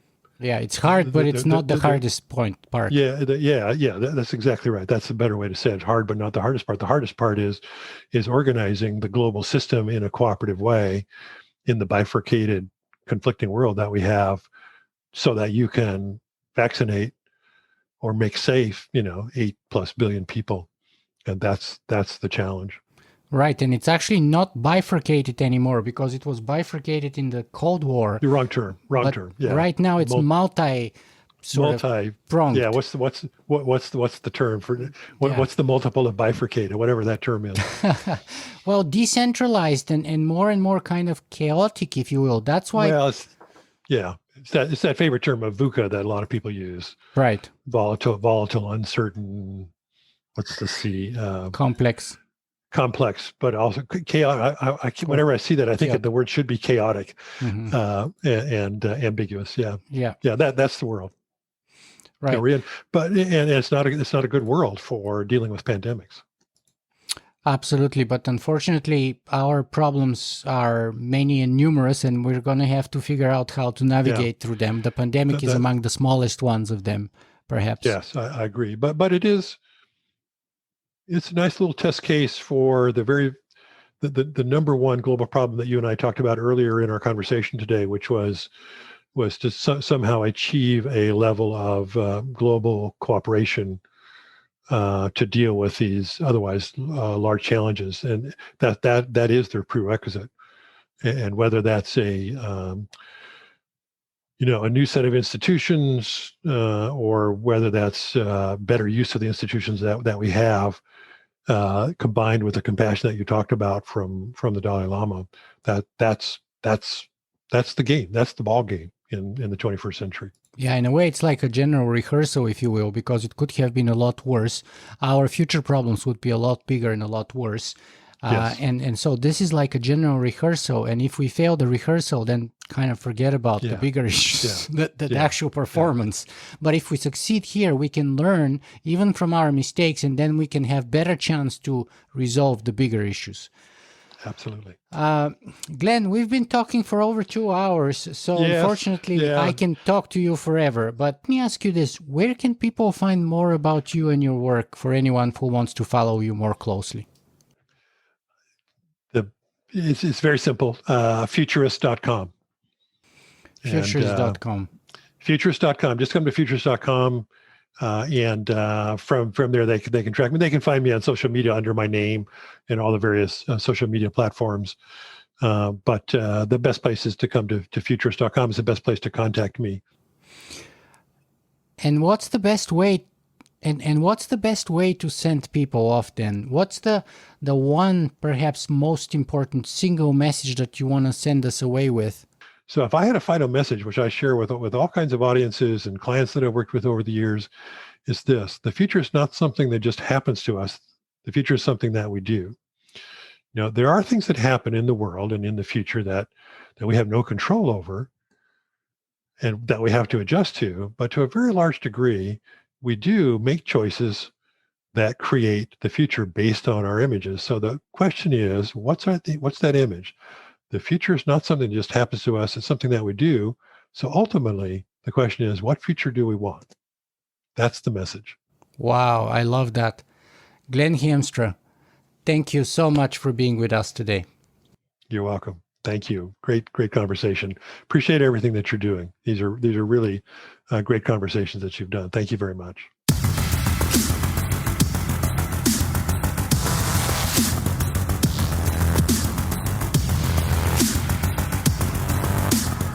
If you guys enjoyed this show, you can help me make it better in a couple of ways. You can go and write a review on iTunes, or you can simply make a donation.